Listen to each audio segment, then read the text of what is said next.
speaker of this session is an extremely powerful presence. She loves to sing and perform in theatrical productions, and her positive spirit is exemplified when she cheerleads. Kayla Grant is a junior at MOT Charter, and she's the school's chapter of the International Thespian Society's secretary. She's an extreme talent, and I'm so excited for you all to hear her talk. So please help me in welcoming Kayla Grant to the TedX stage.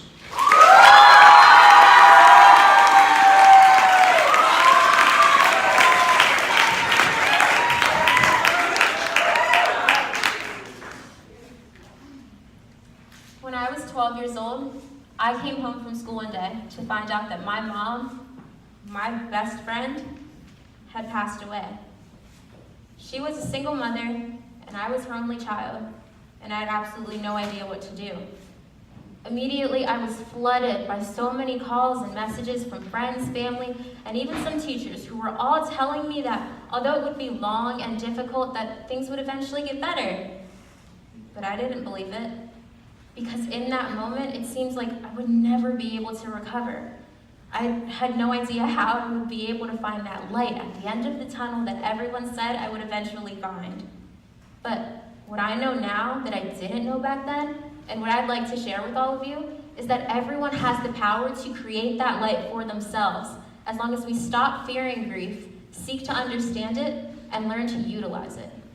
So, as humans, we have a tendency to fear things that we don't understand. Most people will never experience grief until they deal with some sort of loss, so it's something that's unknown to us, it's foreign. And then on top of the fact that we're unfamiliar with it, we're afraid, because all that we know is that when faced with grief, it's associated with losing someone or something very dear to you, something that you love. So we're afraid, and then when people are finally faced with the inevitable, they shrink and they retaliate. But I realized that I was different. Contrary to what you might expect, just the day after my mom passed away, I went back to school. My grandmother, who's my mom's mom, decided to stay home from work that day, but I decided to go back to school. It was the day before winter break, and we had our annual trip to the movies before we let out. And I thought it'd be a great idea to go back, be with my friends, and sort of clear my conscience. And that's when I realized that my grandmother and I grieve in two completely different ways, and I didn't understand why I was so different. Why didn't I grieve like it's always shown in the movies, where everything's black and white and your whole life gets put on pause and you just shut down?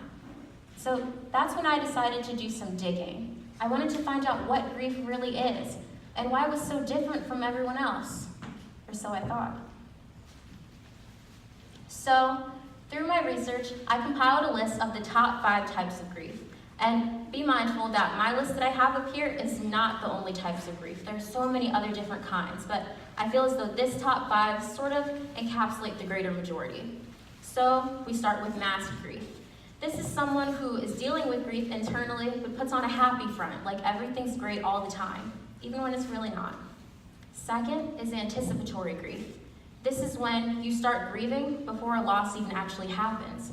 So maybe you're dealing with a very old relative who's sick and who you know is going to pass away soon, so you start grieving before they even pass away. The third is chronic grief. This is when someone is completely depressed and consumed by grief. Everything gets put on pause, they're shut down. The fourth is what I deal with. This is called inhibited grief. You struggle to understand and express those feelings that you're faced with when you're grieving. The fifth is prolonged grief, which is what we can consider your normal type of grief, as it's shown in the movies. This is what my grandmother deals with. So, although I have my 5 here, I'm only going to focus on 2 today, the kind that I deal with and the kind that my grandmother deals with. So, as I mentioned, I found that I deal with inhibited grief, which is when I struggle to express the feelings that I have. So, it's well known through so much research that all forms of art are a great way to express feelings that you don't really understand, whether this be through singing, dancing, writing, painting, anything. It's a great way to really get out those things that you can't really put into words. So now, let's take a step back. That 12-year-old girl that I was telling you about earlier. Now, on top of the fact that she lost her mom, she also had to switch schools in the middle of the year, leave all of her friends behind, and go to a new school. I'm sure you can imagine that that girl would be pretty depressed. But she took on a new opportunity.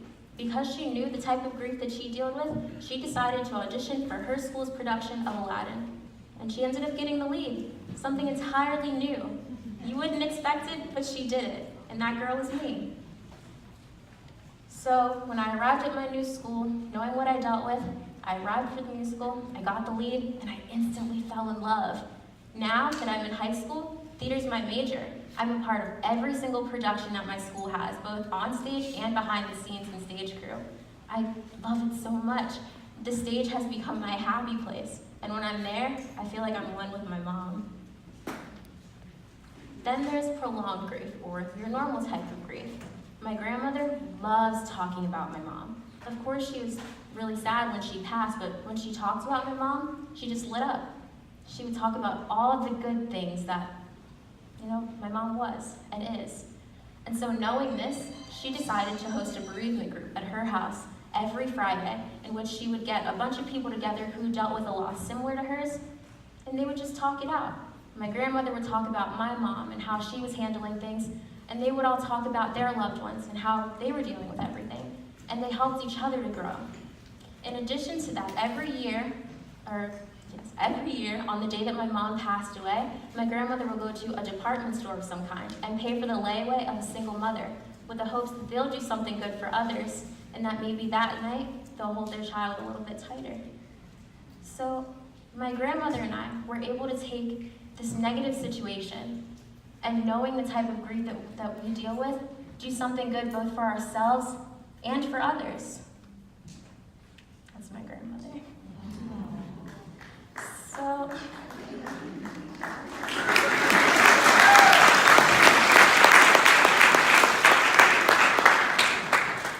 So if you find that you're dealing with chronic grief, maybe try something that you can incorporate into your daily life, like exercise or yoga, maybe even cooking. If you're dealing with inhibited grief, turn to art. There's so many different things that you can do to help cope, and you don't have to put your life on pause. So when you're faced with grief one day, what will you do? Because grief doesn't always have to look like this, as it's shown in the movies. Grief can look like this, or even me standing here talking to all of you. Because grief can be an opportunity. Grief can be growth, and grief can be good. Thank you.